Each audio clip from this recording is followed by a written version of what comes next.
Salam kerahiman. Hari ini 13 Januari. Kita akan baca dari 301. Kita mulai dalam nama Bapa dan Putra dan Roh Kudus. Amin.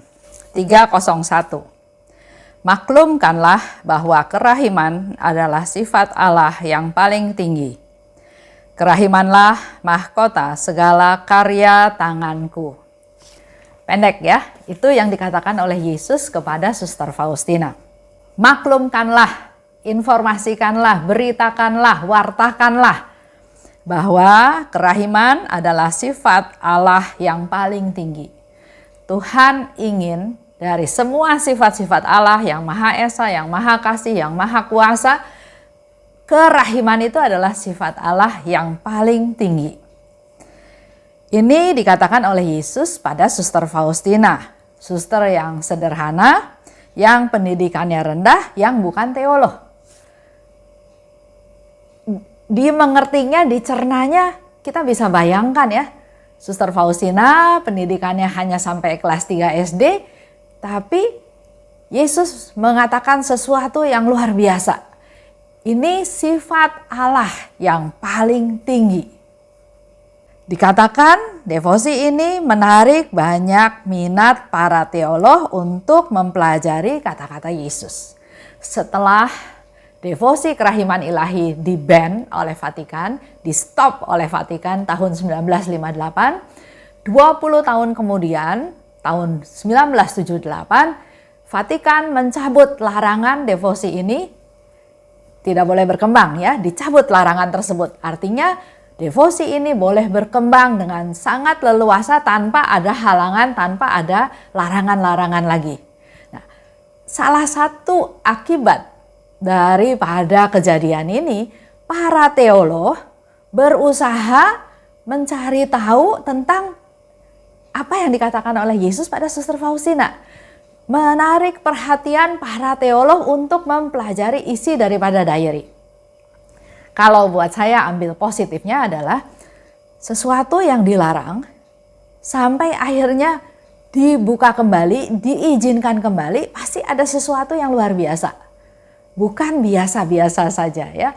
Di situ saya juga lihat segala sesuatu itu Tuhan mau kita berjuang.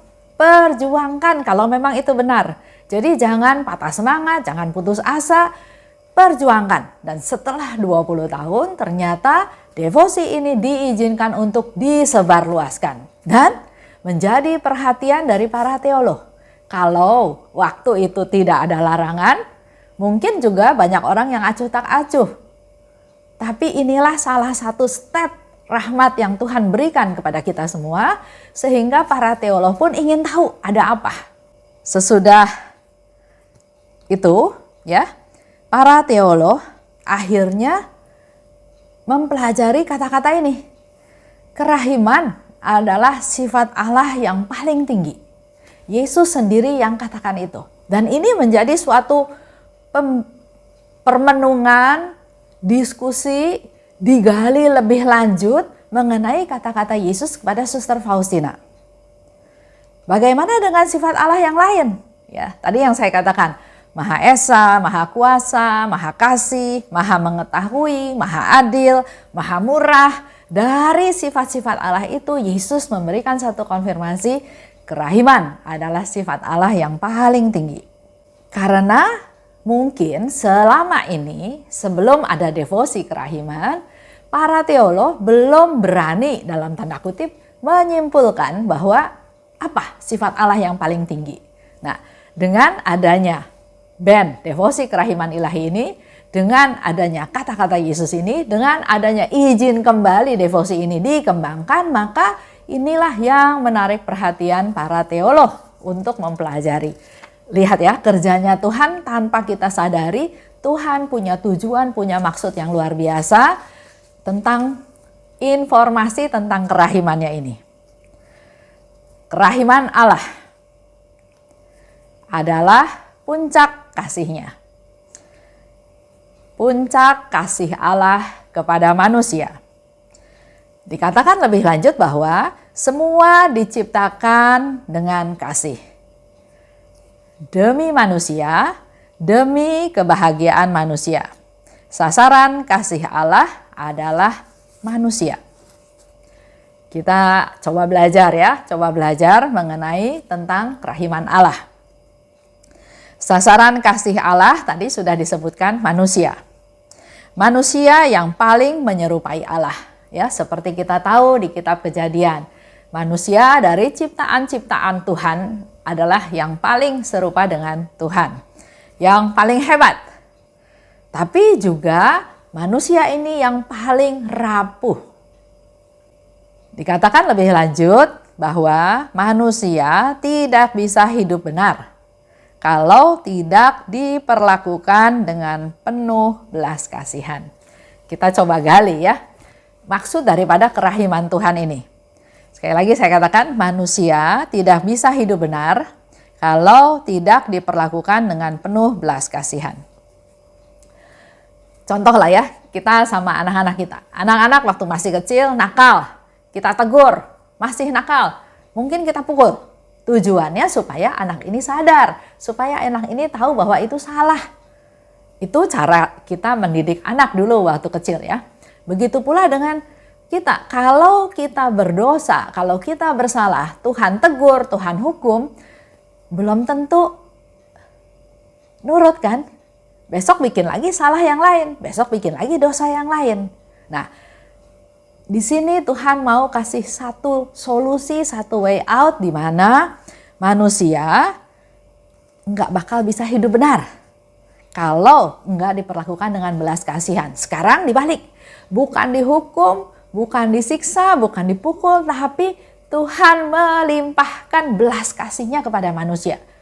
Supaya secara bertahap, secara step by step manusia yang salah jalan itu mencari atau menuju ke jalan yang benar. Jadi bukan dengan cara dipukul, bukan dengan cara dicambuk, bukan cara dihukum, tapi diberi belas kasih Tuhan. Nah, contoh, Petrus ya, kita semua tahu, dia menyangkal Yesus 3 kali. Kita punya anak buah, terus dia menyangkal. Apa reaksi saya? Marahin? Pecat? Tegur? Hukum? Tapi kita belajar dari Tuhan Yesus. Walaupun Petrus menyangkal Yesus sampai 3 kali, tapi pandangan mata Yesus kepada Petrus itu pandangan yang penuh belas kasih. Bukan pandangan marah, bukan pandangan ingin menghukum, tapi pandangan penuh belas kasih. Terus contoh lain lagi, perempuan kedapatan berzinah. Kaum Farisi membawa perempuan itu kepada Yesus dan mengatakan bahwa orang ini berzinah, kedapatan berzinah, dan hukumannya adalah dirajam sama batu sampai mati. Apa yang dilakukan Yesus? Yesus nggak menghukum dia, bahkan dia tanya, mana orang-orang yang mau menghukum kamu? Karena orang lain nggak menghukum kamu, saya juga nggak menghukum kamu. Tapi jangan berbuat dosa lagi. Itu belas kasih Tuhan. Udah jelas-jelas salah, enggak dihukum tapi dikasihani, diampuni. Lanjut, Dismas kita tahu juga ya, yang ada di atas salib bersama Yesus. Dia jelas bersalah, berdosa, makanya dia dijatuhi hukuman berat, hukuman disalib. Tapi apa yang dilakukan oleh Yesus? Dia tidak menghukum Dismas tersebut, tapi karena dia tahu, dia bilang pada Yesus, kalau kamu datang lagi sebagai raja, ingat aku. Yesus mengampuni dia, bahkan memberikan rahmatnya, berkatnya, kemurahannya, dengan mengatakan bahwa hari ini juga engkau akan ada di Firdaus. Dari contoh-contoh itu kita tahu bahwa kesalahan itu bukan dibalas dengan dihukum, dipukul, tapi kasih belas kasih, diberikan pengampunan, bermurah hati, berbelas kasih. Lanjut, cerita Daud. Karena dia ingin Batsyeba, maka dia membunuh Uria, suaminya. Ya, itu juga sama. Tuhan enggak menghukum dia langsung mati karena kamu melakukan pembunuhan, tapi memberikan pengampunan. Memberikan pengampunan kepada Daud juga ya.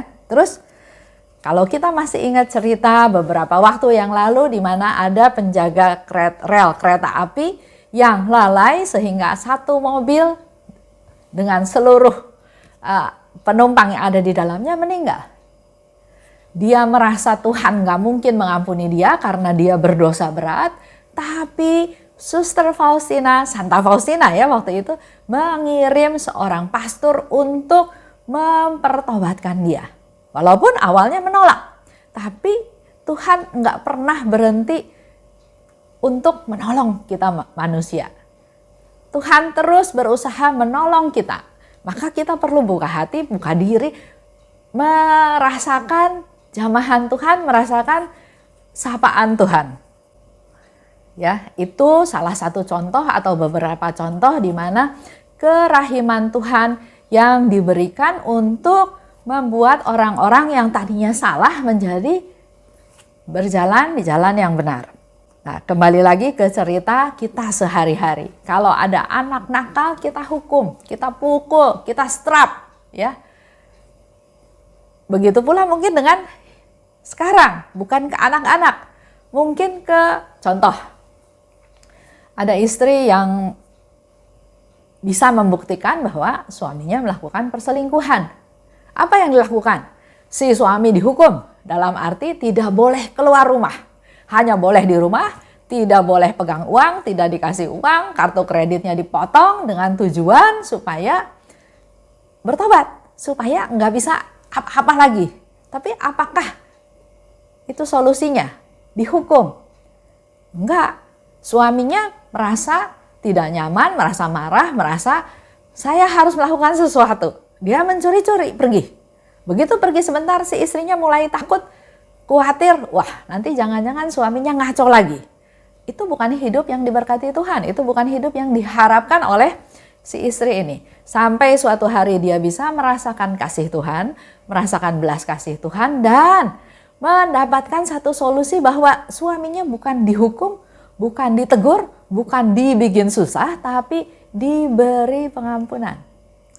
Dimaafkan, dimengerti, diampuni, dan diangkat lagi martabatnya sebagai, ya dia suami saya. Dengan cara seperti itu, justru si suaminya malah jadi bertobat. Dia mohon ampun, dia minta maaf karena dia melukai istrinya, melukai anak mantu cucunya, tapi justru dengan belas kasihan, dengan pengampunan, suami ini bertobat. Contoh lagi yang lain dari kitab suci tentang anak yang hilang. Anak ini, anak bungsu, minta bagian hartanya kepada ayahnya. Dia pergi foya-foya, uangnya udah habis. Dia berpikir biar bagaimanapun lebih enak hidup bersama ayahnya. Dia pulang. Apa yang dilakukan oleh ayah? Marahin, hukum? Enggak ya, malah ayahnya memberi jubah, memberi kasut, sepatu, memberi cincin, mengangkat kembali martabatnya, dan tidak sama sekali tidak menegur tentang kesalahan si anak. Memberi, dan memberi. Itulah kerahiman Tuhan. Kerahimanlah mahkota segala karya tanganku. Yesus memberi lagi satu konfirmasi bahwa segala karya tanganku itu semuanya puncaknya dimahkotai oleh kerahiman Tuhan. Justru Tuhan melakukan ini itu karena kerahimannya. Kita tahu ya, mahkota itu adalah ada di kepala ya. Kalau raja diberi mahkota menjadi satu konfirmasi bahwa dia raja, dia pemimpin, dia yang berkuasa, dia yang punya jabatan penting. Apapun dimahkotai dengan kerahiman Tuhan. Contoh juga koronka ya. Koronka itu adalah untayan manik-manik kecil yang ditaruh di atas kepala dari orang yang dikasihi ya. Mahkota, hiasan indah. Karya tanganku, dikatakan oleh Yesus, kerahimanlah mahkota segala karya tanganku. Apa aja yang Tuhan Yesus lakukan? Banyak ya. Coba kita Coba ingat-ingat satu-satu. Misalnya karya tangannya Tuhan adalah mengajar, menyembuhkan, menghibur, membuat mukjizat, membangkitkan orang mati, mengampuni. Itu semua yang dilakukan oleh Yesus. Mahkota dari semua perbuatan tangan Tuhan itu adalah kerahimannya. Jadi apapun yang dilakukan oleh Yesus, dasarnya adalah kerahiman Tuhan. Itu aja untuk hari ini, ya. Mari kita sama-sama belajar dari Yesus. Memberikan kerahiman Tuhan. Kita sudah dapat kerahiman Tuhan, kerahiman dari Tuhan, maka yang kita lakukan adalah bukan ego, bukan menghukum, bukan memerintah, bukan mendikte, tapi memberi, memberi dan memberi, ya. Sehingga diharapkan manusia hidup benar dengan kita memperlakukan dia dengan belas kasihan. Kita tutup ya dengan doa. Dalam nama Bapa dan Putra dan Roh Kudus, amin. Allah Bapa yang Maha Baik, sungguh kami bersyukur dan berterima kasih karena pada hari ini kami mendapat konfirmasi yang luar biasa. Bahwa segala karya tangan-Mu Tuhan dimahkotai oleh kerahiman-Mu. Mampukan kami Tuhan dengan tahu contoh-contoh teladan-teladan yang ada dalam Alkitab dan juga apa yang dilakukan oleh Tuhan Yesus. Kami bisa meneladan untuk tidak menghukum, tidak menyusahkan orang, tidak menghakimi, tapi mampukan kami untuk bisa memberi. Memberi dan memberi, itulah yang kami lakukan. Memberi, memberi, dan memberi berdasarkan kerahiman yang sudah Engkau berikan kepada kami.